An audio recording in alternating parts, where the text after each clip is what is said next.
We live in a culture that glamorizes instant successes. The Facebook billionaire, athlete salaries. But that is the exception, not the norm. In many cases, it actually leads to the undermining.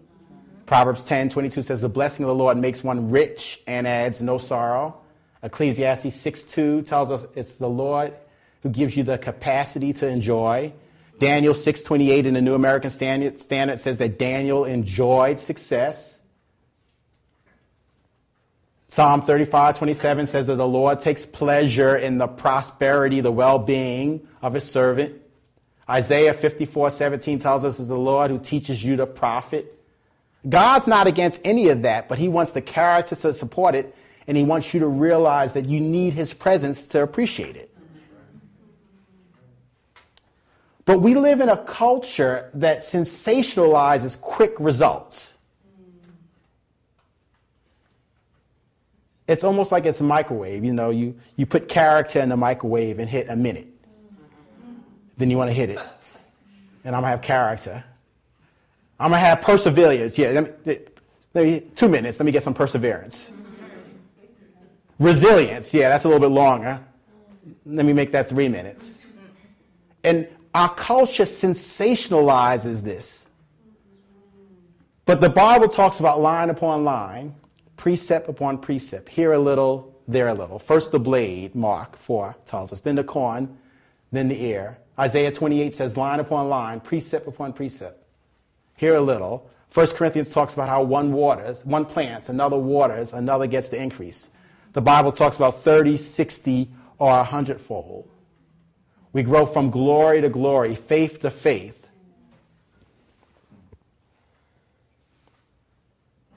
It can be a giant of little or no results. And oftentimes when God builds, he builds down before he builds up. You've heard me share this many times. There's a Malaysian bamboo tree. It grows to be 90 feet tall. For the first 4.5 years, it doesn't get above the ground, but it grows to be 90 feet tall. Then it hits a point on the exponential curve where it starts growing 3 feet a day. Here's a question. When did that bamboo tree start growing? Well, people will say the last 6 months. Duh. No, it was growing the first 4.5 years, but it was growing down first before it grew up. I live on the Upper West Side, and they continue to build there. If you look at some of the biggest facades, some of the Trump buildings, you'll walk by and they'll be under construction for a while, and you peek through some of the blocked off area, and you see they build down first. It's the giant of what seems to be little or no results,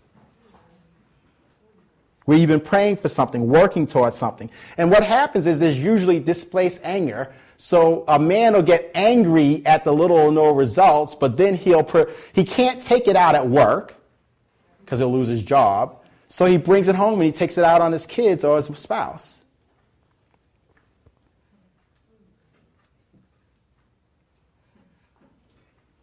A man's got to learn. There will be seasons where it seems like you're making little or no progress.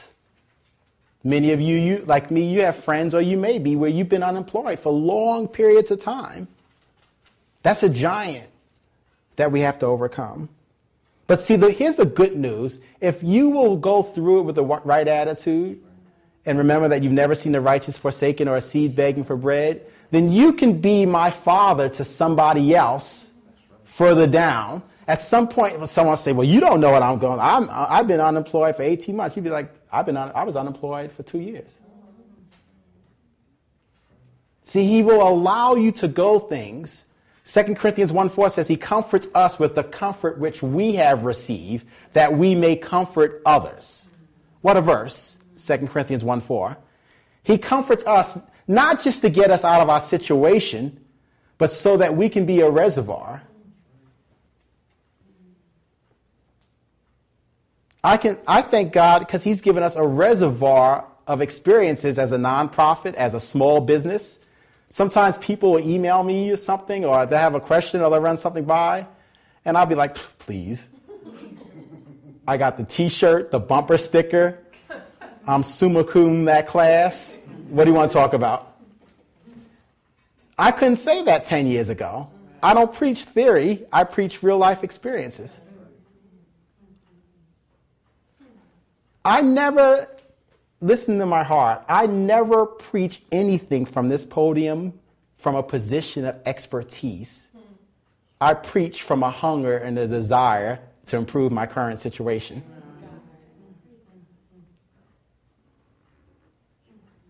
I don't share anything from a position of expertise. I share it from a desire to improve my situation and the situation of my family, of Mel and Sweet Pea. The second giant is the giant of unfulfilled dreams. Hope deferred makes the heart sick, Proverbs 13:12 says.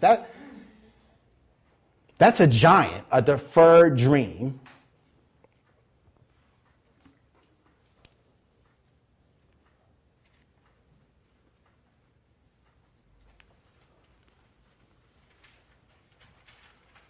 And a man needs to know, if we could have these discussions in men's groups, if a father could share with his son, there are going to be some dreams that take longer than you thought. Sometimes a deferred dream or an unfulfilled dream is an image that you didn't have as a reality. You thought marriage was going to be A when it's B. You thought being a parent was going to be A when it's B. You thought they were always going to be cute and they were always going to love you and she was always going to run home to you. And now she's running around with that joker. She doesn't want to hear what you have to say and you can't sleep at night.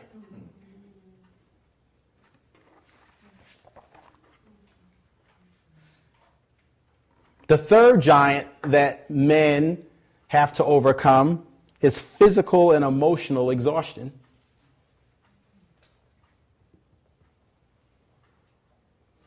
You know, when you're young, in your early 20s, you don't take naps. But you ever notice as you get older, you start taking more naps?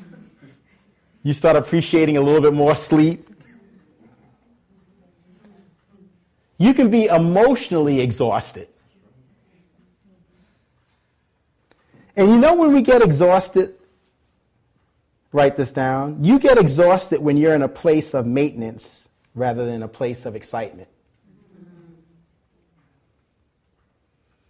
Where you're just trying to sustain, keep your head above water.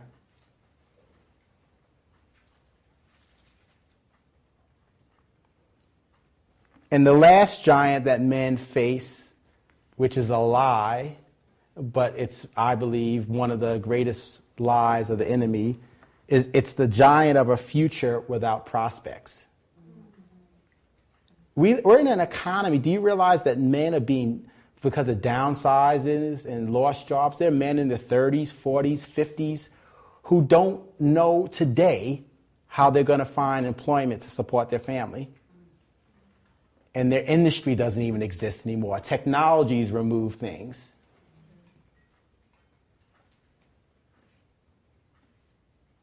And panic setting in. So as we bring this discussion or installment to a close, if we can just reflect, as men, reflect on these seasons, study them so that when they come to us, we're not caught off guard. They don't take our wheels off. If you have been through these, then impart these and share these with other people. One of my greatest joys is when I get to talk to people about teaching for our ministry. And I'll say, now this is what's going to happen. You know, someone's going to yawn. Someone's cell phone's going to go off. You're going to get nervous. The enemy's going to tell you haven't prepared enough. In other words, I can impart because I've been through it all. People, I've shared this before, but I'm told that people are amazed at what as they've described it, my ability to just kind of have a continuous conversation, so to speak, despite what's going on. Well, after 500 messages of cell phones going off, lights going off, microphones not working, people getting up and down, babies crying, video camera not working, it gets a little bit easier. Amen?